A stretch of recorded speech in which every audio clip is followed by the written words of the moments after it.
मन के दोष धुल जाते हैं। जब हम इस गाथा को गाते हैं तो मन पुलकित हो जाता है। वास्तव में भगवान की कथा गाने में जो भीतर से एक उत्कंठा पैदा हो जाती है, एक भाव प्रकट हो जाता है, ये भाव का ही नाम ही कथा होता है। तो बड़े भाव से हम सब लोग भगवान के इस कथा को श्रवण करेंगे। तो प्रथम दिवस होता है महात्म्य का, कि भगवान की कथा का महत्व, महात्म्य श्रवण किया जाए, परिचय श्रवण किया जाए कि इस कथा से होता क्या है। तो भागवत की कथा तो हम निरंतर श्रवण करते ही रहते हैं, आप भी श्रवण करते ही रहते हैं, लेकिन जितनी बार श्रवण करो ना उतना और ज्यादा इसमें हमारी लालसा और ज्यादा बढ़ने लगती है। और जब हमारी लालसा और ज्यादा कथा सुनने के लिए बढ़ने लगे तब समझना भगवान ने हमारी भक्ति को थोड़ा स्वीकार किया है। यदि रस नहीं आ रहा है, यदि मन नहीं लग रहा है, तो अपने में जो कमियां हैं उनको ढूंढो। भगवान की कृपा में कभी कमी नहीं रहती है, कमी हम लोगों में होती है। हमारे मन के जो दोष हैं उन दोषों के कारण हमें वो रस नहीं आ पाता है। तो उस रस को प्राप्त करने के लिए मन की निर्मलता, आसपास भले आपकी किसी से बनती ना हो, कोई आसपास ऐसा बैठा हो कि आपकी दुश्मनी, होता है राग द्वेष मन में किसी के प्रति, ये क्यों आ गया, ये क्यों दिख गया, तो होता है किसी के, लेकिन भगवान की कथा में जो आया है वो किसी का दुश्मन नहीं, साक्षात भगवान का ही स्वरूप है।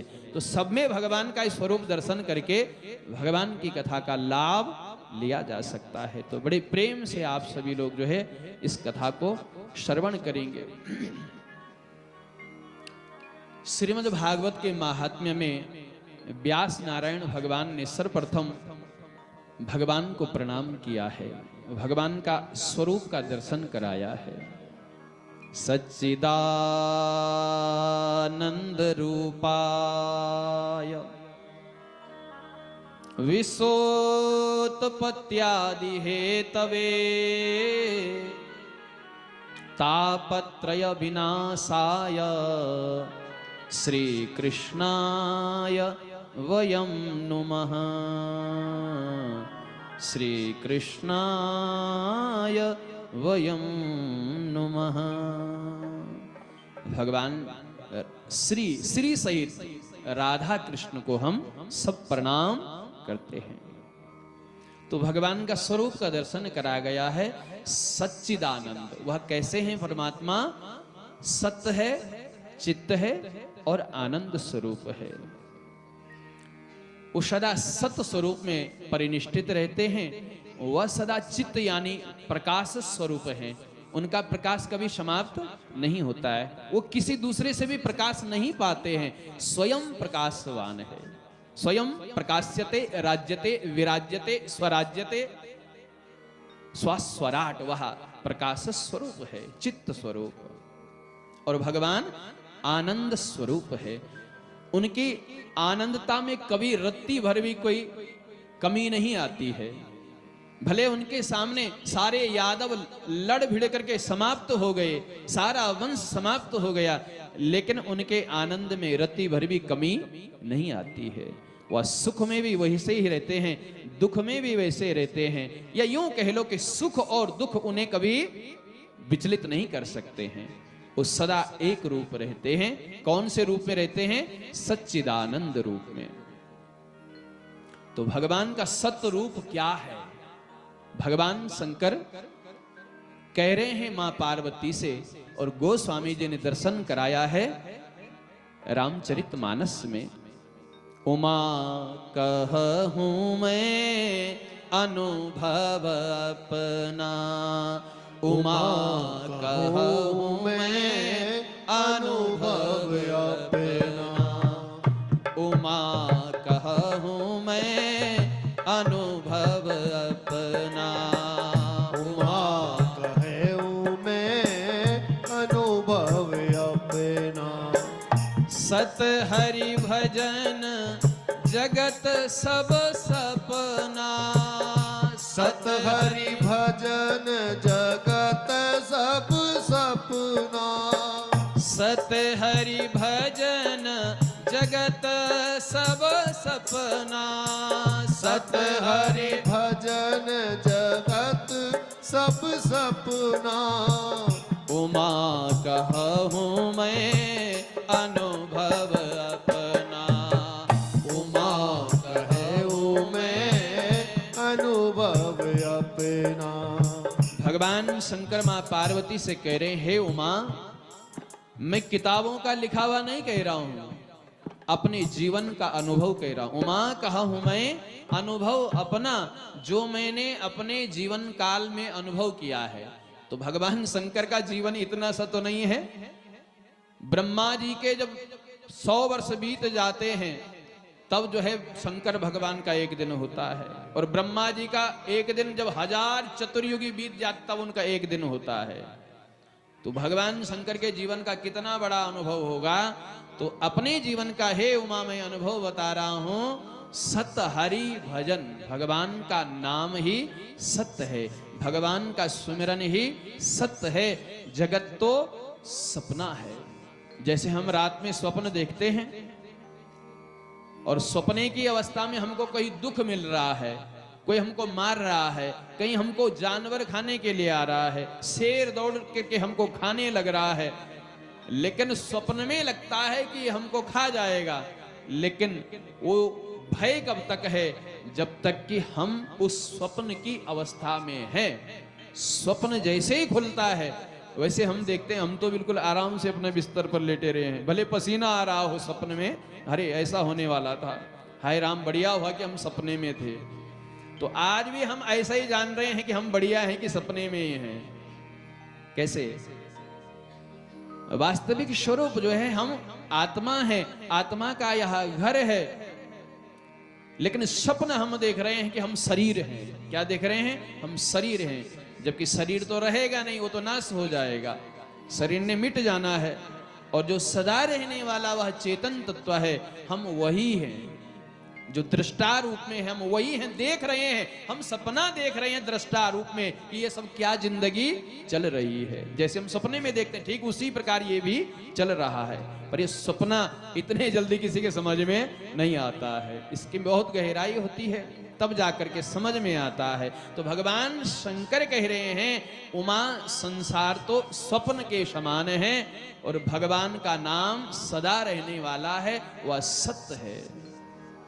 तो भगवान का नाम सत्य है, और भगवान का नाम चित्त भी भगवान का ही स्वरूप है, और आनंद भी भगवान का ही नाम है। क्योंकि जब तक हमारे भीतर नाम प्रतिष्ठित नहीं होता है तब तक न हम सत्य को समझ सकते हैं, न चित्त को समझ सकते हैं, न जीवन में आनंद का अनुभव कर सकते हैं। सुख का अनुभव कर सकते हैं लेकिन आनंद का अनुभव नहीं कर सकते हैं। सुख का अनुभव जो करता है उसे दुख का भी अनुभव करना पड़ता है, लेकिन जो आनंद का अनुभव करता है वो फिर कभी किसी दूसरे, क्योंकि आनंद का कोई विकल्प है ही नहीं। सुख का विकल्प दुख है, विपरीत है, उसका उल्टा है, अच्छा है बुरा है, ऊपर है नीचे, दायां है बायां है, सुख है दुख है, अपना है पराया है, सब दो रूप में है, लेकिन आनंद का कोई दूसरा प्रारूप नहीं है। आनंद एक ही है, और जिसके जीवन में आनंद आ जाता है फिर उसका आनंद कभी घटता नहीं है, क्योंकि आनंद वो परमात्मा है, वो सदा परिपूर्ण रहता है। तो हमें नाम को ही अपने जीवन में उतारना है, क्योंकि नाम ही सत्य है। तो जितना हो सकता है हम अपने जीवन में उस नाम को धारण करके रखें। वो नाम राम भी हो सकता है, कृष्ण भी हो सकता है, शिव भी हो सकता है, शक्ति भी हो सकता है, गणेश भी हो सकता है। आपका कोई भी आराध्य इष्ट हो वह वही परमात्मा है, उसका नाम सदा हमारे हृदय में रहना चाहिए। तो वही सच्चिदानंद स्वरूप भगवान का दर्शन कराया गया है, वो नाम ही सच्चिदानंद है। सच्चिदानंद रूपाय, और वो भगवान करते क्या हैं? बोले विश्वोत्पत्त्यादि हेतवे, विश्व की उत्पत्ति करते हैं, विश्व का पालन करते हैं, और अंत में विश्व को अपने में ही समेट गए हैं, उसको विलीन कर देते हैं। और क्या करते हैं? बोले तापत्रय विनाशाय, इस जीवन में जो सृष्टि बनाते हैं, सृष्टि का पालन करते हैं, अंत में लय करते हैं, इनमें होने वाला जो सुख दुख हम जीव को प्राप्त होता है, उन दुखों को वो समाप्त करते हैं। दैहिक दैविक भौतिक तापः, 3 प्रकार के ताप हमको संतप्त करते हैं। और वो भगवान का सच्चिदानंद स्वरूप जो नाम है, वह नाम इन तीनों तापों से हमको समाप्त कर देता है, दूर कर देता है। हमारे जीवन में फिर ये ताप नहीं आते, ये कष्ट नहीं आते हैं। दैहिक ताप जो हमको शरीर में रोग के रूप में प्राप्त होते हैं, उसे दैहिक ताप कहा जाता है। दैविक ताप जो देवताओं के द्वारा इतनी आजकल बारिश हो गई जितनी होनी नहीं चाहिए थी, कई गांव डूब गए, तो ये किसने किया? बोले देवताओं का प्रकोप है। देवताओं का प्रकोप क्यों है? क्योंकि हम मनुष्यों ने उनकी प्रकृति के साथ छेड़छाड़ करी है, इसीलिए वो देवता भी प्रकोप बरसाते हैं। न जाने कहां कहां कैसे कैसे मंदिर होंगे, वहां आज बड़ी बड़ी बिल्डिंगें बनी हुई है, जहां पौराणिक मंदिर होंगे उनको हटाया गया है, और जो पौराणिक हमारी शक्तियां थी उनको बदला गया है, किसी मंदिर को दूसरा स्थान दे दिया गया है कि नहीं जी यहां तो बस्ती बसेगी, इस मंदिर को कहीं और लेके जाओ। तो हमने उस प्रकृति के साथ जो छेड़खानी करी है, उसी का यह प्रकोप हमको कभी भूकंप के रूप में, कभी ओलावृष्टि के रूप में, कभी अतिवृष्टि के रूप में, कभी अति गर्मी के रूप में, ये सब हमको दैविक प्रकोप झेलने पड़ते हैं। दैहिक दैविक, और फिर तीसरा है भौतिक। भौतिक संसार का ये सुख, ये सुविधा, ये कोठी, ये बंगला, ये बेटा, ये बहू, ये माता, ये पिता, इनसे मिलने वाले जो सुख दुख हैं, इसे भौतिक दुख कहा जाता है। तो ये तीनों प्रकार के जो दुख हैं, इन तीनों प्रकारों के दुखों को भगवान सच्चिदानंद स्वरूप जो हैं उसे दूर कर देते हैं। वो भगवान का नाम इन सब दुखों को दूर करने का कार्य करते हैं। ऐसे वो जो भगवान हैं, ऐसे श्री कृष्णाय वयम नमः, ऐसे श्री कृष्ण की श्री राधा जी के सहित हम इनको सब मिलकर के प्रणाम करते हैं। बोलो राधा कृष्ण भगवान की जय। सुखदेव जी का चिंतन किया गया है, जिन सुखदेव जी ने इस भागवत को धराधाम पर प्रवाहित किया है। कैसे हैं वो सुखदेव जी? यम प्रव्रजंतमनुपेत मपेत कृत्यम द्वैपायनो विरह कातर आजुहाव पुत्रेति तन्मयतया तरवो विनेदुस् तम सर्वभूत हृदयं मुनिमानतोस्मि। वह परमहंस से जन्म लेते ही जो परिव्राजक मार्ग को, परमहंस के मार्ग को, जिन्होंने अवधूत मार्ग को अपना लिया, जिनकी वृत्ति संसार की ओर नहीं लगी, भगवान की ओर लगी, अध्यात्म की ओर लगी, उस परब्रह्म की ओर लगी, ऐसे सुखदेव जी का चिंतन किया गया है, ध्यान किया गया। बोलो सुखदेव जी महाराज की जय। नैमिषारण्य की पावन भूमि, जहां विराजमान हैं 88,000 सौनक आदि ऋषि, जिनमें मुख्य सौनक ऋषि हैं, और इनको मिलाकर के और 88,000 टोटल ऋषि यहाँ पर नैमिषारण्य की भूमि में बैठे हैं। इसी पावन पवित्र भूमि पर व्यास जी के परम शिष्य हैं श्री सूत जी, जिनका आगमन होता है। जो सूत जी अपने गुरु की कृपा से सब वेद शास्त्रों का ज्ञान जिनके भीतर बैठा हुआ है।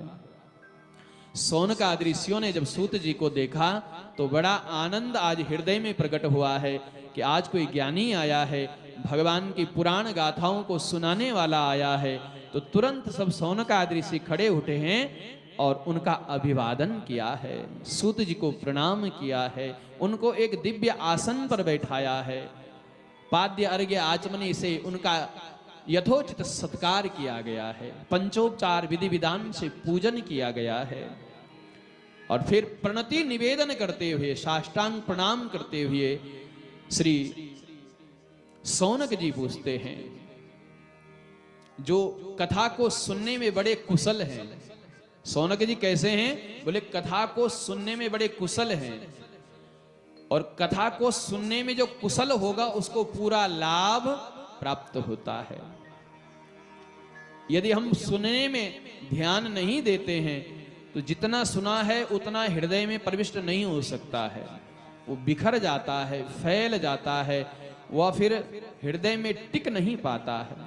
तो सौनक जी बड़े कुशल हैं और सूत जी से पूछ रहे हैं, अज्ञान ध्वांत विध्वंस कोटि सूर्य समप्रभा सूताख्या हे मत कथा सारं मम कर्ण रसायनम।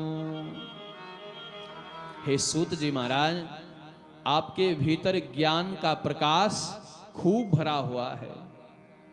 करोड़ों सूर्य के समान ज्ञान का प्रकाश आपके भीतर है। कोटि सूर्य समप्रभा, आपके भीतर जो ज्ञान का प्रकाश है, आप हमारे हृदय में भी, जिस हृदय में अज्ञान रूपी अंधकार ने घर बना लिया है, हमारे इस हृदय में ये संसार की मोह रूपी अज्ञान ने हमारे हृदय में घर बना लिया है।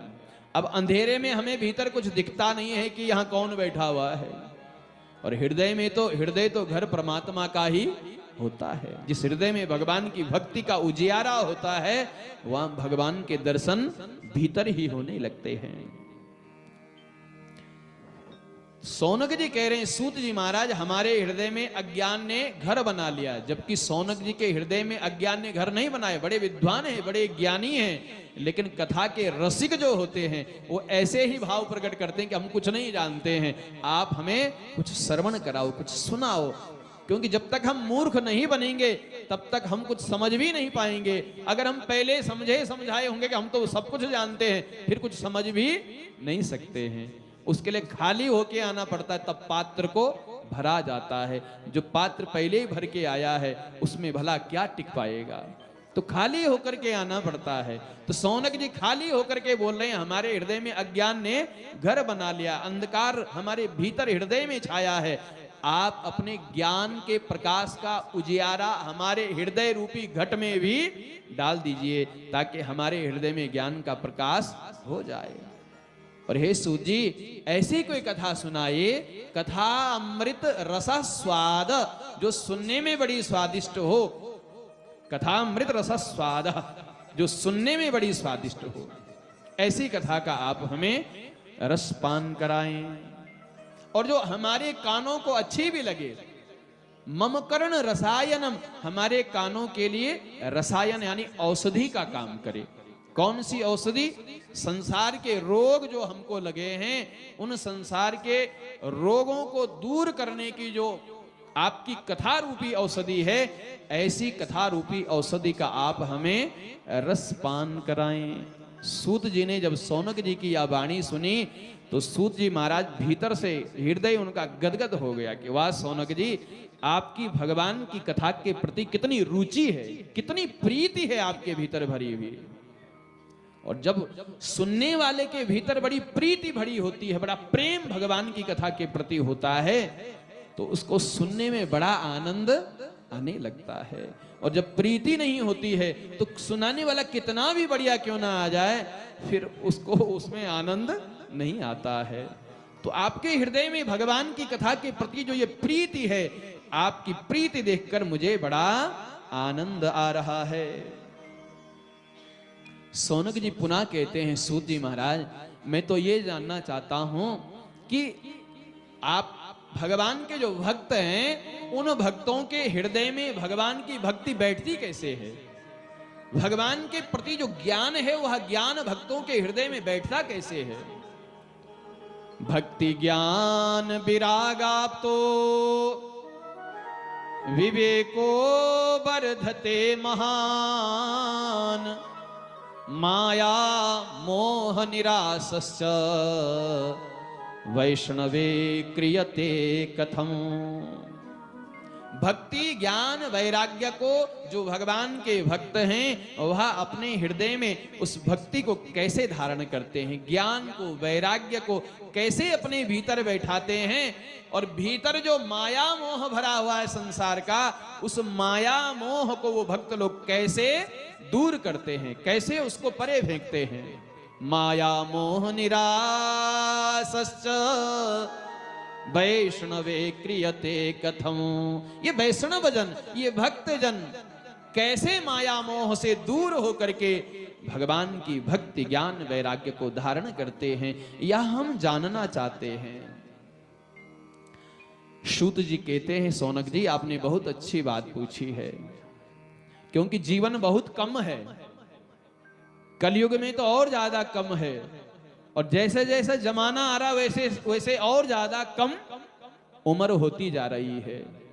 काल व्याल मुख ग्रास त्रास निर्णास है तवे, श्रीमद् भागवतम शास्त्रम कलो कीरेण भासितम। हे सौनकादि ऋषियों, काल व्याल मुख ग्रास, ये जो काल है यह मृत्यु है, या हमेशा मुंह खोल करके बैठा रहता है। जैसे हमको भूख लगती है तो हम भोजन का निवाला मुख में देते हैं, इस पेट को शांत करते हैं, लेकिन जो मृत्यु देवता है वह मृत्यु देवता हमको एक एक करके अपने मुख का ग्रास बनाता है। उस मृत्यु का भोजन ही यह है कि कभी किसी को अपने मुख में लेता जाता है। काल व्याल मुख ग्रास, और काल के मुख में यानी मृत्यु के भय जो सब भीतर हृदय में सबके भरा हुआ है, हम मर न जाएं, अरे ऐसा ना हो जाए, मतलब ये जो मृत्यु का भय है कि न जाने कब क्या हो जाए। और जिसके पास बहुत ज्यादा है उसको और ज्यादा टेंशन होती है कि मैं मर जाऊंगा तो ये सब इतना सारा जो इकट्ठा किया है इसका क्या होगा, कहां धरेंगे कहां रखेंगे, होता है ना। जिसके पास ज्यादा हो तो उसको और ज्यादा टेंशन होती है, मेरे बाद ये सब न जाने कौन ले जाएगा। तो ये सब काल रूपी जो भय भीतर बैठा हुआ है, हमारे साथ क्या हो जाएगा। तो सूत जी कह रहे हैं कि सबको भय है, काल रूपी उस मृत्यु का भय सबको है, लेकिन उस मृत्यु के भय को भी जो समाप्त कर देती है वह या श्रीमद् भागवतम शास्त्रम कलौ कीरेण भासितम। कीरेण सुखेन, सुखदेव जी ने जिस कथा का भाष्य किया है, जिस कथा को गाया है, उस कथा को कोई सुन ले तो उसके जीवन से मृत्यु का भय समाप्त हो जाता है। मृत्यु के भय को मिटाने वाली यह भागवत की कथा है। सूत जी महाराज कह रहे हैं, सौनकादि ऋषियों, सुखदेव जी ने जब इस कथा को राजा परीक्षित को श्रवण कराने के लिए बैठे थे, तब स्वर्ग से देवता लोग अमृत का कलश लेकर के पहुंचे थे, और देवताओं ने सुखदेव जी के सामने यह निवेदन किया कि हे सुखदेव जी महाराज, ये जो राजा परीक्षित है इसको 7वें दिन सर्प से मरने का श्राप लगा हुआ है, हम इसके लिए अमृत लेकर आए हैं स्वर्ग से, और ये स्वर्ग का अमृत आप राजा परीक्षित को पिला दीजिए। तो सुखदेव जी ने विचार किया कि देवता तो बड़े स्वार्थी होते हैं, जब तक इनके नाम का टीका चंदन न चढ़ा दो तब तक ये खुश होने वाले तो है नहीं, इनका मंत्र जाप ना करो तो ये आशीर्वाद थोड़ी ना देते हैं। मंत्राधीनम च देवता, जब कोई मंत्र गाता है तब उस मंत्र के अधीन होकर देवी देवता आशीर्वाद देते हैं, तब जीव की मनोकामना देवता ही पूरी करते हैं। लेकिन ये देवता बिना कुछ दिए यहां अमृत लेकर आए हैं, और अमृत कोई छोटी चीज तो है नहीं। देवताओं ने अपने दुश्मनों के साथ समझौता किया, राक्षसों ने और देवताओं ने मिलकर, तब समुद्र का मंथन किया। भगवान को 3 अवतार लेने पड़े इस अमृत को प्राप्त करने के लिए। भगवान ने कच्छप अवतार धारण किया, भगवान ने धनवंतरी अवतार धारण किया, भगवान ने मोहिनी अवतार धारण किया, तब जाकर ये अमृत प्रकट हुआ है, कोई छोटा मोटा तो है नहीं। और ये देवता ऐसे ही देने आ गए कि इसको पिला दीजिए। सुखदेव जी ने कहा, देवताओं, इतना बड़ा अनुग्रह, इतनी उदारता आपके भीतर, बदले में क्या चाहते हो? अमृत तुम दोगे स्वर्ग का, इस स्वर्ग के अमृत के बदले में तुमको क्या चाहिए? तब देवता लोग कहते हैं, सुखदेव जी, जो आप भागवत की कथा का पान, भागवत कथामृत जो आप राजा परीक्षित को पिलाने जा रहे हैं, आप ये कथामृत हमको पिला दीजिए और राजा को स्वर्ग का अमृत पिला दीजिए। सुखदेव जी ने परीक्षित को कहा, परीक्षित तुम क्या चाहते हो? परीक्षित ने कहा, गुरुजी जो आप कहोगे, आप निर्णय करो कि कौन सा वाला की विशेषता क्या है, स्वर्ग के अमृत की विशेषता क्या है और कथा अमृत की विशेषता क्या है, तब मैं निर्णय करूंगा। सुखदेव जी ने कहा स्वर्ग का अमृत है, ये दीर्घ जीवी बनाता है, लॉन्ग लाइफ, यानी आप खूब लंबी उम्र तक जीते रहेंगे, मरोगे नहीं। ये अमरत्व देता है, जीवन लंबा देता है। और भगवान की कथा, बोले भगवान की कथा तो अभयत्व देता है, वो अमरत्व देता है, ये अभयत्व देता, अभय कर देता है, जीवन में कोई भय नहीं रहता है। बोले गुरुजी फिर तो भागवत की कथा विशेष श्रेष्ठ है, और क्या विशेषता है? बोले ये स्वर्ग का अमृत, जब तक इसका भाव बना रहेगा अमृत का, और सुकृत तुम्हारे रहेंगे, तब तक तुम स्वर्ग में निवास करोगे। और क्षीणे पुण्यम मृत्यु लोकम विशंति, तुम्हारे पुण्य समाप्त होने के बाद फिर धरती पर जन्म लेना पड़ेगा। और महाराज भागवत से, बोले भागवत से जो एक बार भागवत की कथा को शुद्ध मति होकर के, चित्त लगा करके श्रवण कर लेता है, वह सदा सदा के लिए अपवर्ग को प्राप्त कर लेता है, मोक्ष धाम को प्राप्त कर लेता, फिर उसका जीवन मरण के चक्कर में उसको आना नहीं पड़ता है। तो गुरुजी हम तो भागवत कथा अमृत का पान करेंगे, स्वर्ग के अमृत का पान नहीं करेंगे। और सुखदेव जी ने उन देवताओं को आज डांट करके भगा दिया कि तुम इसके अधिकारी नहीं हो। क्यों? क्योंकि तुम ठग बन करके आए हो, तुम सौदागर बन करके आए हो, तुम बनिया बन करके आए हो कि ये चीज हम देंगे, तुम तो हमें ये चीज दो। सौदागर विनिमय किया है तुमने, आदान प्रदान चीज का, और बराबरी का भी नहीं किया है। अगर बराबरी का किया होता तो हम तुमको सौदागर ईमानदार मानते, लेकिन तुम बड़े ठग बनकर आए हो। बोले कैसे ठग? बोले तुम्हारा जो ये स्वर्ग का अमृत है ये कांच है, और हमारा जो यह कथा अमृत है ये मणि है, डायमंड है, हीरा है, कोहिनूर है। इसकी कीमत तुम कान से लगा रहे हो। क्वा कथा लोके क्वा कांच क्वा मणिर्महान। ये मणि कांच के बदले तुम मणि मांग रहे हो, तुम ठग बन करके आए हो, तुम इसके अधिकारी नहीं हो। तुम जिज्ञासु बन करके आए होते, तुम श्रद्धालु बन करके आए होते तो मैं तुम्हें जरूर कथा का पान कराता, लेकिन तुम ठग बन करके आए हो, इसलिए तुम छल धारण करके आए हो, तुम इसके अधिकारी नहीं हो। देखो भगवान की कथा के भी अधिकारी होते हैं। भगवान शंकर ने तो मां पार्वती को मात्र अधिकारी जान करके कैलाश में भी कथा को नहीं गाया। अकेले में तुमको सुनाऊंगा, इस कथा का हर कोई अधिकारी नहीं है। और अमरनाथ में जाकर के मां पार्वती को इस कथा का पान कराया है। अभक्तांस विज्ञाया ना ददौ सा कथामृतम। जो अभक्त है, जिसके भीतर भगवान की भक्ति नहीं है, जो भगवान से प्रेम नहीं करता है, न ददौ सा कथामृतम, उसको कथा का अमृत नहीं देना चाहिए। ये कथा कह रही है।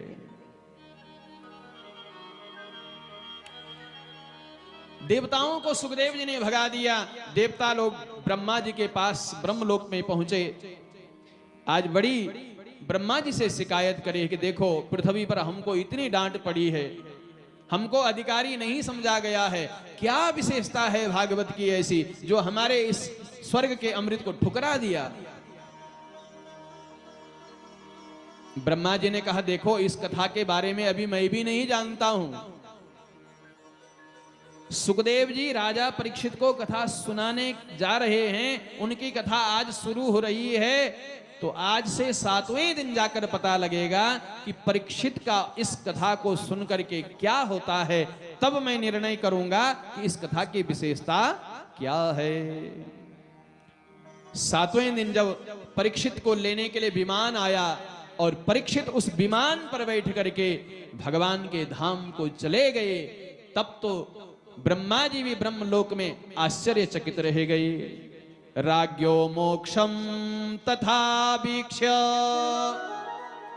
पुराधातापि विस्मितः सत्यलोके तुलां बद्ध्वा तोलयत साधनान्यजा। राज्ञा मोक्ष, जब राजा को मोक्ष हो गया, विमान पर बैठ करके भगवान के धाम को चले गए, तब ब्रह्मा जी ने ब्रह्मलोक में अपनी बुद्धि का तराजू लगाया। सत्यलोके तुलाम बद्ध्वा, तुला लगाया, वहां तराजू लगाया। एक पलड़े पर धर्म कर्म यज्ञ पूजा पाठ तीर्थ व्रत इन सब का पुण्य रख दिया, और दूसरे पलड़े पर श्रीमद् भागवत महापुराण का ग्रंथ रख दिया। भागवत पुराण का ग्रंथ जैसे ही रखा, भागवत पुराण का ग्रंथ जमीन पर उसका पलड़ा लग गया। बाकी दूसरे पल्ले पर जितने और पुण्य थे रखते चले गए, लेकिन भागवत का पलड़ा उठा नहीं पाए, सब लटक गए और जितने पुण्य कर्म थे। तब ब्रह्मा जी ने ब्रह्मलोक में ऋषि मुनि समस्त देवताओं के सामने घोषणा करी है कि यह श्रीमद् भागवतम पुराण तिलकम यद वैष्णवानाम धनम, यह समस्त पुराणों का तिलक है। यानी सब पुराणों में भागवत महापुराण सर्वश्रेष्ठ है। यद वैष्णवानाम धनम, यह परम वैष्णवों का धन है, उनकी निधि है। जो भागवत है, जो वैष्णव है, वह बड़ा सम्मान इस भागवत का करेंगे। ऐसा ब्रह्मा जी ने ब्रह्मलोक में यह भाषण किया है। सत्यलोके तुलाम बद्ध्वा तुलयत साधनान्यजाः। सोनक जी ने सूत जी से पूछा, महाराज सूत जी, आप इतनी विशेषता इस भागवत की कह रहे हैं, इस भागवत को कब और किसने कहां कहां श्रवण किया है? सूत जी कहते हैं, सोनकादि ऋषियों, एक बार नारद जी ने भी सनकादि ऋषियों के मुख से इस कथा को श्रवण किया। सोनक जी ने थोड़ा दिमाग पर जोर डाला। नारद जी ने कथा को सुना 7 दिन तक? बोले हाँ हाँ 7 दिन तक सुना। बोले महाराज हृदय में बात पच नहीं रही है। बोले क्यों? क्योंकि नारद जी को तो 2.5 घड़ी का श्राप लगा हुआ है, 2.5 घड़ी से ज्यादा वो एक जगह टिक नहीं सकते हैं। और आप कह रहे हैं कि सनकादि, सनक सनंदन सनातन सनत कुमार जो भगवान के प्रथम अवतार हैं, इन्होंने नारद जी को कथा सुनाई, तो वो सनकादि ऋषि तो हरि शरणम का ही गुणगान करते हैं, वो कहीं आते जाते नहीं हैं। अब एक हैं कि कहीं आते जाते नहीं हैं, एक नारद है जो कहीं एक जगह टिकते नहीं हैं। इनका संयोग कैसे हुआ और क्यों नारद जी ने इस कथा को श्रवण किया, यह हम सुनना चाहते हैं। तब सूत जी कहते हैं, सोनकादि ऋषियों, एकदा ही विशालायाम चत्वार ऋषयो मला सत्संगार्थम समायाता ददृशुस्तत्र नारदं। एकदा ही विशालायाम, विशालापुरी बद्रीनाथ क्षेत्र, बद्रीनाथ के धाम में 4 ऋषि कुमार सनकादि ऋषि सत्संग करने के लिए पहुंचे, और उसी समय वहां नारद जी भी पहुंचे। मिलन हुआ। नारद जी ने प्रणाम किया है सनकादि ऋषियों को, क्योंकि सनकादि ऋषि नारद जी के बड़े भाई भी हैं, तो अपने बड़े अग्रजों को प्रणाम किया। सनकादि ऋषियों ने नारद जी को देखकर कहा, नारद जी आप जैसे ब्रह्म ऋषि और आपके चेहरे पर चिंता दिख रही है, आपका यह मुख उदास क्यों दिख रहा है? कथम ब्रह्मन दीन मुख त्वरितम गम्यते कुत्र कुतश्चागमनम तवा। हे नारद जी, आपका यह चेहरा क्यों लटका हुआ है? आप कहां से आ रहे हैं, कहां आपने जाना है? आपका मुख उड़ा हुआ लग रहा है, जैसे किसी कंजूस का सारा धन किसी ने चुरा लिया हो और वह कंजूस अब जो है मुंह लटका करके बैठा है। अरे आप तो संत हैं, आपके पास ऐसा क्या है जो किसी ने चुरा लिया है? क्योंकि संतों का जो धन है उसे कोई चुरा नहीं सकता है, वो भगवान का नाम उनका धन है। इस नाम के धन को कभी कोई चुरा नहीं सकता है। आप क्यों उदास हैं? तब नारद जी ने प्रणाम किया है और कहा है, हे प्रभु, शनकादि ऋषियों आपको प्रणाम करता हूं। मैंने पृथ्वी को बड़ा उत्तम लोक समझ करके पृथ्वी में मैं भ्रमण करने के लिए आया हूं। अहम तुम पृथ्वी यातु ज्ञात्वा सर्वा तमामिति। पृथ्वी लोक को मैंने उत्तम लोक समझा। क्यों समझा? क्योंकि पृथ्वी पर बड़े सुंदर सुंदर धाम हैं, बड़े सुंदर सुंदर तीर्थ हैं, बड़ी सुंदर सुंदर तपस्थली है, बड़े बड़े साधु संत महात्माओं ने तप किया है, बहुत जगह भगवान ने अवतार लिया है, इसलिए ये पृथ्वी बड़ी सौभाग्यशालिनी है। मैंने पृथ्वी को बहुत उत्तम लोक मान करके भ्रमण करने के लिए आया। मैंने तीर्थों में भ्रमण किया, बड़ी सुंदर सुंदर तपस्थली को देखा, भगवान की दिव्य दिव्य स्थलियों का मैंने दर्शन किया है। कुरुक्षेत्रम श्री क्षेत्रम श्रीरंगम मैंने भ्रमण किया है। अनेक स्थानों पर मैं गया, लेकिन मुझे कहीं आनंद नहीं आया। क्यों? बोले सत्यम नास्ति तपः शौचम दया दानम न विद्यते उदरो भरिणो जीव बराका कूट भाषिणा बराका कूट भाषिणा। सनकादि ऋषियों, सत्यम नास्ति, मुझे कहीं सत्य नहीं दिखाई दिया। तपह, कोई तपस्वी नहीं दिखा है। लोग दिखावे के लिए लोग आज तप कर रहे हैं कि हम भी तपस्वी हैं। कोई बहुत ऐसे नहीं कि सब हैं, बहुत अच्छे अच्छे तपस्वी भी हैं, बहुत अच्छे अच्छे संत भी हैं। दया दानम न विद्य, किसी के भीतर आज दया नहीं है। अपना काम बने तो दया दिखाएंगे, और अपना काम नहीं बना तो हमें किसी से क्या लेना देना। दानम न विद्य, कोई दान भी नहीं कर रहा है आज। दान देने की परंपरा थी, इस हाथ ने दिया तो इस हाथ को पता न चले, लेकिन आजकल हम लिखा करके देते हैं। छपवाना भी है, हमने इतना दिया है तो महाराज हमारे नाम की प्लेट लग जाएगी क्या मंदिर में? ये मतलब ठीक है, लिखाना भी चाहिए। लिखाने की परंपरा क्यों आई? ताकि दूसरे को प्रेरणा मिले, इसने इतना दिया है तो कुछ मैं भी दूं, ताकि ये धर्म स्थान हमारे जो है सजग बने रहे। धर्म स्थान तभी सजग बनेंगे जब आप अपने नेक कमाई में से कुछ पुण्य दान इस धर्म संस्था को देंगे, तब धर्म संस्था भी बड़े सुंदर ढंग से आपके लिए ऐसे ऐसे गंगा को प्रकट करते रहेंगे। दया दानम न विद्यते उदरो भरिणो जीव। ये जो जीव है, ये जो मनुष्य है, उदरो भरिणा, मात्र पेट भरने के लिए बराका कूट भाषिणा। कूट भाषिणा यानी झूठ बोलता है। किसके लिए? सिर्फ इस पेट के लिए। और सारे लोग पेट के लिए ही झूठ बोल रहे हैं। भले कोई कम खाए ज्यादा खाए, खाना तो सबने उतना ही है, लेकिन एक किसी की भूख ज्यादा होती है कि नहीं नहीं ये सब मुझे ही मिल जाए, इतना मिल जाए, सब मेरा ही हो जाए। तो ये सब प्राप्त करने के लिए बराह का कूट भाषिणा झूठ बोल रहे हैं। इसलिए कहीं सत्यम नास्ति, कहीं सत्य नहीं दिख रहा है। महाराज मैंने तीर्थ तीर्थ में भ्रमण किया, लेकिन मुझे कहीं भी पवित्रता नहीं दिखी है, कहीं सत्य नहीं दिखा है, कहीं शौच नहीं दिखा है। तब मैंने विचार किया कि भगवान की पावन पवित्र भूमि वृंदावन है, जहां बाल कृष्ण गोपाल ने रमण किया है, जहां भगवान के नंगे पैर, जहां भगवान ने ब्रजमंडल में भ्रमण किया है। भगवान श्री कृष्ण ने गोकुल वृंदावन में कभी अपने पांव में जूता चप्पल नहीं पहना है। भगवान नंगे पैर ही ब्रजमंडल के दर्शन करते हैं, ब्रजमंडल में भ्रमण करते हैं। नारद जी ने आज विचार किया मैं भी वृंदावन जाऊं, शायद वृंदावन में मुझे कुछ आनंद की प्राप्ति होगी। यह विचार करके नारद जी कह रहे हैं कि मैं वृंदावन में पहुंचा, लेकिन वृंदावन में भी मैंने एक आश्चर्य देखा।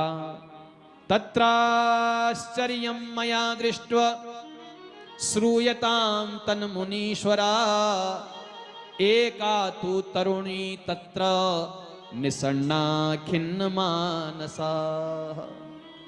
वहां मैंने एक बड़ा आश्चर्य देखा। क्या आश्चर्य देखा कि वहां मैंने देखा कि जो माँ है वो जवान है और जो पुत्र हैं वो बूढ़े हैं। बोले ऐसा कैसे? बोले हाँ महाराज, मैंने देखा एका तू तरुणी तत्र, तरुणी एक स्त्री जवान है, लेकिन वह निषन्ना खिन्न मानसा, वह बड़ी उदास है, बड़ी दुखी है। नारद जी कह रहे हैं कि मैं उसके पास जाना चाहता था लेकिन गया नहीं। क्यों? क्योंकि उस स्त्री को और स्त्रियों ने चारों ओर से घेर रखा है। कोई पंखा कर रही है, कोई हवा लगा रही है, कोई उसको ढाढ़स बंधा रही है, कोई सांत्वना दे रही है, सब ठीक हो जाएगा, तू क्यों रोती है, ऐसे सांत्वना दिला रहे हैं। तो नारद जी कह रहे मैंने सोचा स्त्रियों का समूह बैठा है और मैं पुरुष हूं, कहीं बीच में चला गया। माताओं के स्वभाव का कोई पता नहीं लगता है। अभी अभी किसी ने थोड़ा करुण सी बात बोल दी, दुख भरी बात बोल दी तो रोने लग जाते हैं, और जरा सा किसी ने चुटकुला मार दिया तो उसी समय हंसने भी लग जाते हैं। तो न जाने क्या इनकी चर्चा चल रही हो, मैं बीच में चले जाऊं और कहीं इन्होंने मुझे डांट लगा दे, ए बाबा तुमको क्या लेना देना हमसे। तो मैं लौटने लगा तो उस स्त्री ने मुझे आवाज लगाई, भो भो साधो क्षणम तिष्ठ मचिंतामपि नाशया दर्शनम तव लोकस्य सर्वथाघहरं परम। उस स्त्री ने मुझे आवाज लगाई, भो भो साधो, हे साधो, क्षणम तिष्ठा, क्षण भर के लिए ठहर जाइए। साधु का क्षण, महात्माओं के पास जब भी जाओ, अपने गुरु के पास जब भी जाओ, किसी श्रेष्ठ व्यक्ति के पास जब भी जाओ, तो वहां व्यर्थ की बात से उनका समय बर्बाद नहीं करना चाहिए। वो न जाने किस मस्ती में होंगे, वो न जाने क्या सुमिरन कर रहे होंगे, और हम वहां जाकर अपने घर की बात लेकर के आ जाएं, महाराज घर में बहुत कला हो रहा है, बहुत क्लेश हो रहा है, कुछ आशीर्वाद दे दो। वो बोलेंगे हमने इसीलिए तो घर नहीं बसाया है, तुम भी हमारे जैसे हो जाओ तो क्लेश नहीं होएगा। अब देखो उनको क्या तुम्हारे क्लेश से लेना देना, वो तो पहले ही बाबा बने बड़े, और वहां हम अपना क्लेश लेकर उनको, उनका समय भी बर्बाद करते हैं। तो साधु का क्षण और अन्न का कण कभी व्यर्थ नहीं जाना चाहिए। अन्न उतना ही लेना चाहिए जितना हम पा सकते हैं, और महात्मा को उतना देर ही ठहराना चाहिए जितने देर हम अपने कल्याण के लिए कुछ उनसे सीख सकें और पूछ सकें। बाकी प्रपंच की बात महात्मा से कहें तो महात्मा का समय बर्बाद करना है, और जो महात्मा प्रपंच की ही बात करे तो समझना वो महात्मा ही नहीं है। महात्माओं को प्रपंच कभी अच्छा नहीं लगता है। तो क्षणम तिष्ठा मचिंतामपि नाशयः, आप मेरी चिंता को दूर कीजिए। सर्वथाग हरम परम दर्शनम तव लोकस्य, आप जैसे संतों के दर्शन मात्र से ही अघ यानी पाप जीव के समाप्त हो जाते हैं। आप मेरी चिंता दूर कीजिए। नारद जी ने उस देवी से पूछा, देवी तुम कौन हो, क्यों चिंता में हो, क्यों दुख में हो, तुम कौन हो, और ये जो दो बूढ़े लेटे हुए हैं जो ये मरणासन अवस्था में हैं, ये कौन है। काशी तुम का इवो चेमा नार्यः का पद्मलोचनः, ये सुंदर सुंदर नैनों वाली जो स्त्रियां तुम्हारी सेवा कर रही हैं, नार्यः कः पद्मलोचना, कमल के समान नेत्रों वाली, ये कौन है। तब वह स्त्री बोली, ये कोई गंगा है, यमुना है, सरस्वती है, ये मेरी सेवा करने के लिए यहां आई हैं। आप कौन हो। बोले नारद जी आपने मेरा नाम तो जरूर सुना होगा, मेरा नाम भक्ति है। अहम भक्ति रीति ख्याता,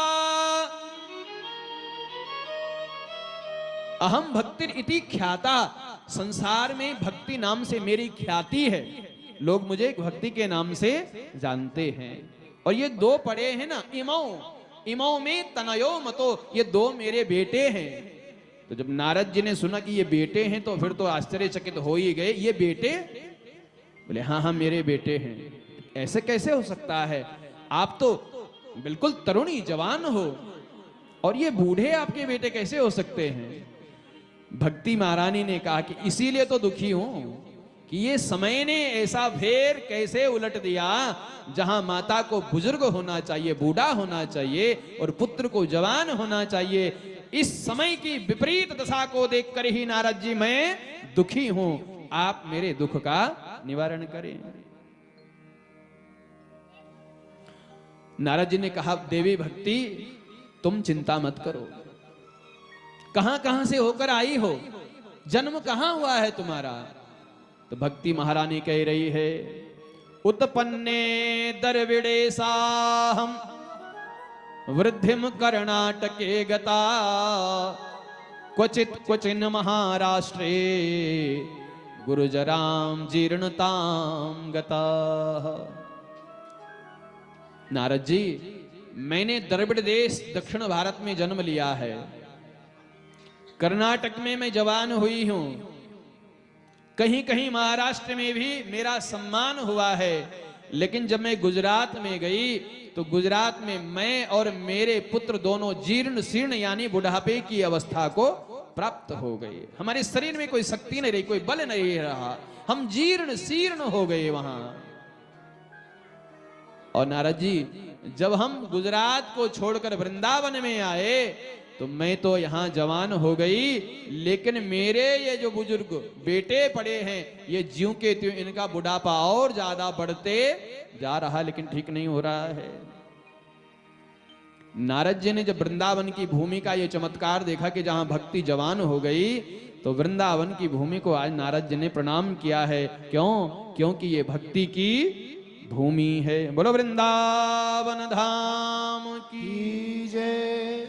वृंदावनस्य संयोगात् पुनस्त्वं तरुणी नवा, धन्यं वृंदावनं तेन भक्तिर्नृत्यति यत्र च, भक्तिर्नृत्यति यत्र च, भक्तिर्नृत्यति यत्र च। वृंदावन की भूमि वो है जहां भक्ति रोज नृत्य करती है। ऐसी भूमि को प्रणाम करता हूं। लेकिन भक्ति महारानी, आपके पुत्रों को भी मैं ठीक किए देता हूं, तुम चिंता मत करो। तब ज्ञान वैराग्य को जगाने के लिए नारद जी प्रयास करने लग गए। वेद वेदांत घोषैश्च गीता पाठैर मुहुर्मुहु। वेद, वेदांत, उपनिषद, न्याय, दर्शन, मीमांसा, श्रीमद् भगवत गीता, अनेक वेद मंत्रों का, गीता का पाठ उनके कान में जाकर सुनाया, जगाया उनको। रे गए रे वैराग्य प्रबुध्यताम, रे ज्ञानम प्रबुध्यताम। हे ज्ञान तुम जागो, हे वैराग्य तुम जागो। लेकिन वो लंबी सांस भरते हैं और फिर वैसे ही अचेत अवस्था में चले जाते हैं। नारद जी ने काफी प्रयास किया, लेकिन सफल नहीं हो रहे हैं। तब चिंता नारद जी को सताने लगी। साधु संत महात्माओं को जो चिंता होती है, वह हम जैसे संसारियों की चिंता होती है। इनके दुख को कैसे दूर किया जाए? तो नारद जी को दुख हुआ कि भक्ति महारानी का दुख मुझसे दूर नहीं हो पा रहा है। तब भगवान ने सहायता करी है, आकाशवाणी हुई है। आकाशवाणी हुई है, हे नारद जी तुम चिंता मत करो। व्योमवाणी तदैवाभून् मारिसे खिद्यतामिति, उद्यमः सफलस्तेयं भविष्यति न संशयः। नारद जी तुम अवश्य इस कार्य में सफल होगे। निरंतर प्रयास करते रहो, क्योंकि कोशिश करने वालों की कभी हार नहीं होती है। इसलिए आपकी भी हार नहीं हो सकती है। आप निरंतर प्रयास करते रहो। नारद जी हम तुमको कहते हैं इसके लिए सत्कर्म करो। एतद्दर्थं तु सत्कर्मः सुरर्षे त्वं मुनीश्वराः। ज्ञान वैराग्य को स्वस्थ करने के लिए सत्कर्म करो। फिर व्योम वाणी ने कहा कि इस सत्कर्म को कोई महात्मा, कोई संत, कोई महापुरुष तुमको बताएंगे कि सत्कर्म क्या होता है। आकाशवाणी ने यह कहकर के अपने शब्द को समेट लिया। आकाश से ही शब्द प्रकट होता है। हम कहते हैं ना आकाशवाणी, एक रेडियो चैनल चलता था ना आकाशवाणी। आकाश शब्द का ही स्वरूप है। यदि आकाश ना हो तो शब्द प्रकट नहीं हो सकता है। शब्द आकाशमकम, जितने भी शब्द हम बोल रहे हैं वो आज भी आकाश में हैं, वो कभी समाप्त नहीं होता है। शब्द ब्रह्म है, ब्रह्म कभी समाप्त नहीं होता है। आकाशवाणी ने कहा इसके लिए सत्कर्म करो, सत्कर्म तुमको कोई महात्मा लोग बताएंगे। तब नारद जी ने कहा कि सीधे बता ही देते कि कौन से महात्मा बताएंगे, तो हम उनके पास चले जाते। अब ये भी चक्कर में डाल दिया कि कोई महात्मा बताएंगे। तब नारद जी तीर्थ तीर्थे भ्रमणम, तीर्थ तीर्थ पर भ्रमण करते हुए साधु संत महात्माओं से पूछते जाते हैं। तीर्थम तीर्थम विनिष्क्रम्य पृच्छन्न मार्गे मुनीश्वरान। और जहां जहां जो महात्मा मिलते हैं, जो महापुरुष मिलते हैं, उनसे यही पूछते हैं कि सत्कर्म किसे कहते हैं। अब तो महाराज जब महात्माओं ने सुना कि नारद जी पूछ रहे हैं कि सत्कर्म क्या होता है, तो जब नारद जी नहीं जानते तो हम कैसे जाने। तो बहुतों ने मौन व्रत रख लिया। नारद जी जैसे पूछने आए कि बताओ सत्कर्म क्या होता है, उनका कहीं बोलेंगे तो बेइज्जती हो जाएगी क्योंकि इतने ज्ञानी और इतने तपस्वी फिर भी नहीं जानते, तो मौन हो गए। हमने मौन व्रत ले रखा है। तो अनेक तीर्थों में भ्रमण करते करते नारद जी बद्रिक आश्रम में पहुंचे हैं, जहां सनकादि ऋषि से भेंट हुई है। तो नारद जी कह रहे हैं, हे सनकादि ऋषियों, वो भक्ति का जो दुख है, ज्ञान वैराग्य का जो बुढ़ापा है, वो मेरे दुख का कारण है। आप बताओ उनके दुख को कैसे दूर किया जाएगा। वो सत्कर्म क्या है जो आकाशवाणी ने कहा। तब सनकादि ऋषि कहते हैं, नारद जी आप बिल्कुल भी चिंता मत करो। मां चिंताम कुरु देवर से हर सम चित्ते समावह। हर सम चित्ते समावह, अपने चित्त में, अपने मन में आप बिल्कुल प्रसन्न हो जाइए। क्यों प्रसन्न हो जाइए? क्योंकि सत्कर्म के बारे में पहले से ही बताया जा चुका है। बोले क्या बताया जा चुका है? सनकादि ऋषि कह रहे हैं, नारद जी सत्कर्म के बारे में पहले ही बताया गया है और आप भी जानते हैं कि वह सत्कर्म क्या है। श्रीमद्भागवतालाप सतो गीता सुकादिभिः सत्कर्मो सूचको नूनम् ज्ञान यज्ञ स्मृतै बुधैः। ज्ञान यज्ञ को ही सत्कर्म कहा गया है और भागवत को ही ज्ञान यज्ञ कहा गया है।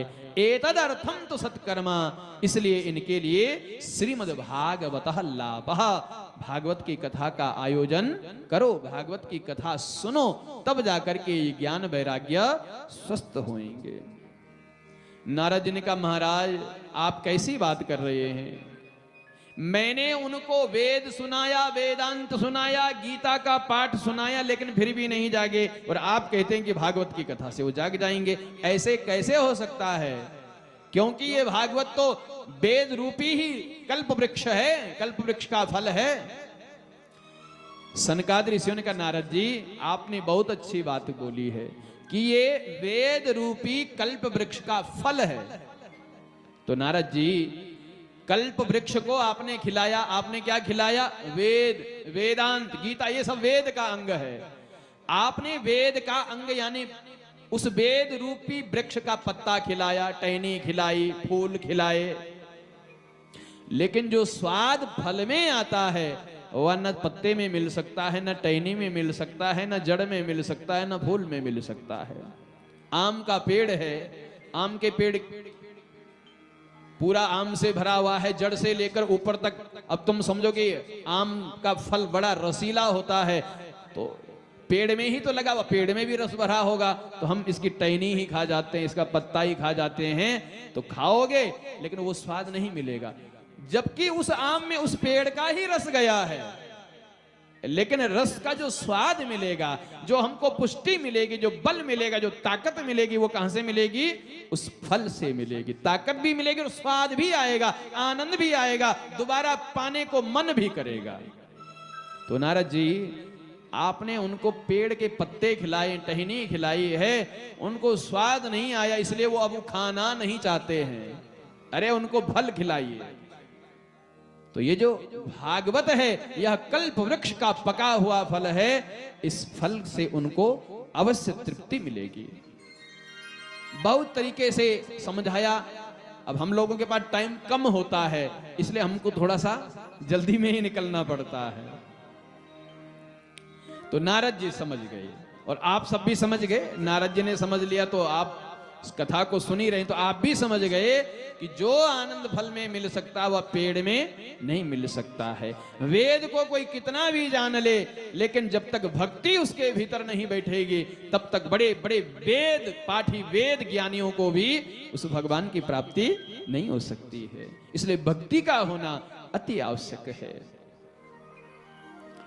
तो नारद जी ने कहा कि मैं समझ गया हूं, तो इस कथा का आयोजन कहां कराया जाए? देखो, संवाद चल रहा है बद्रीनाथ में, भक्ति ज्ञान वैराग्य लेटे हैं वृंदावन में, और सनकादि ऋषि कह रहे हैं नारद जी कथा का आयोजन होना चाहिए हरिद्वार में। कहां? हरिद्वार में।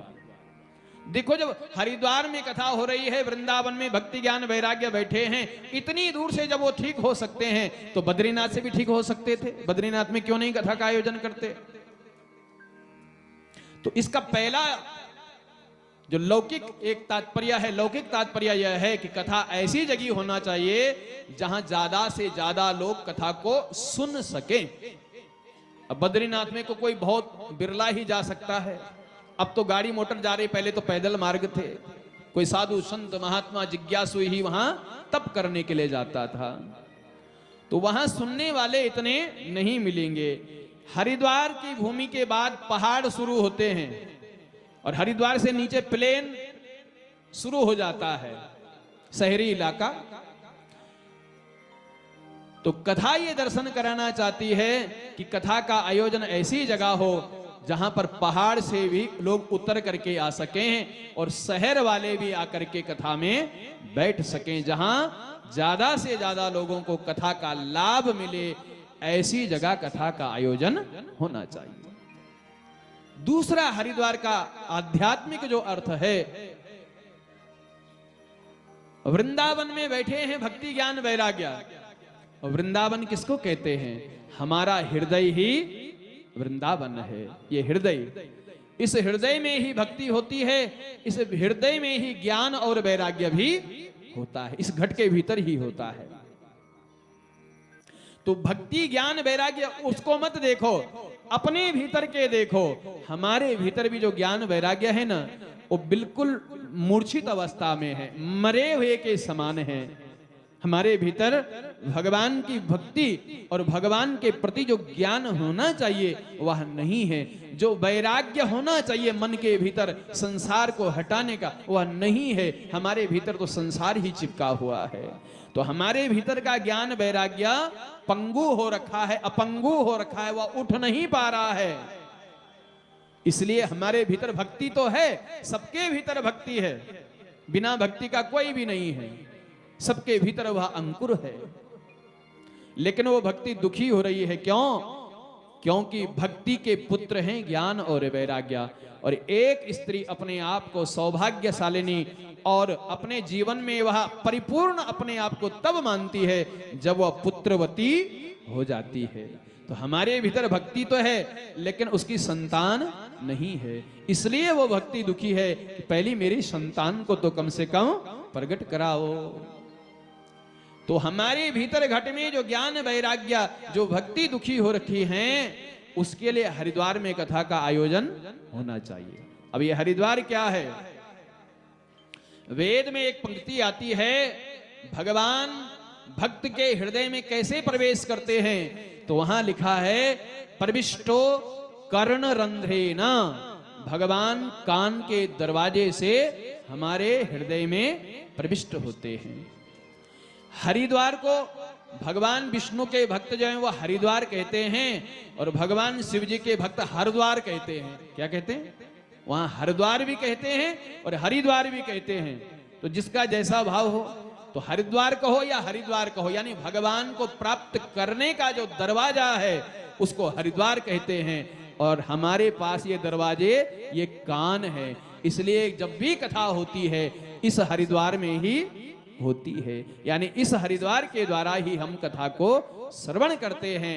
और इस हरिद्वार से कथा को श्रवण करके हमारे हृदय में जो भक्ति ज्ञान वैराग्य दुखी हैं, जो ज्ञान वैराग्य अपंगु हो रखे हैं, उनको इस कान से इस कथा को सुन करके बल मिलता है, पुष्टि मिलती है, वो तंदुरुस्त हो जाते हैं और कथा में वह नृत्य करने लगते हैं। इसलिए हरिद्वार में कथा का आयोजन, कथा का सनकादि ऋषियों ने करने को कहा। दोनों ही रूप से संसारियों को भी लाभ मिले और हमारे भीतर हमारे घट को भी इसका लाभ मिले, इसलिए हरिद्वार में कथा का आयोजन होना चाहिए। नारद जी ने कहा कि मैं कहां कौन वक्ता ढूंढने जाऊं, आपसे बढ़िया वक्ता कौन मिल सकता है, आप ही हमें इस कथा को श्रवण कराइए। तब सनकादि ऋषि नारद जी बद्रीनाथ से हरिद्वार में आए हैं। कथा का आयोजन प्रारंभ हुआ, सुंदर पंडाल लगाया गया, बहुत सुंदर सुंदर जहां जहां तक निमंत्रण भेजा गया, निमंत्रण दिया।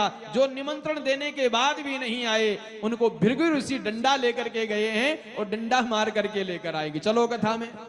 संसार में यहां पड़े हो, धरती में बोझ बने हो, अरे धरती का बोझ कम करने के लिए धर्म करना पड़ता है, इसलिए कम से कम भगवान की कथा सुन करके कुछ पुण्य करो, कुछ धर्म करो।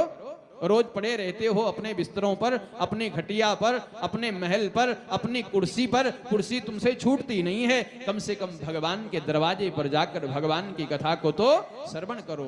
महाराज भृगु ऋषि ने डंडा मार के लाया लोगों को जो नहीं आ रहा था, और बहुत सुंदर कथा का आयोजन हरिद्वार में किया गया। हरिद्वार में जब कथा का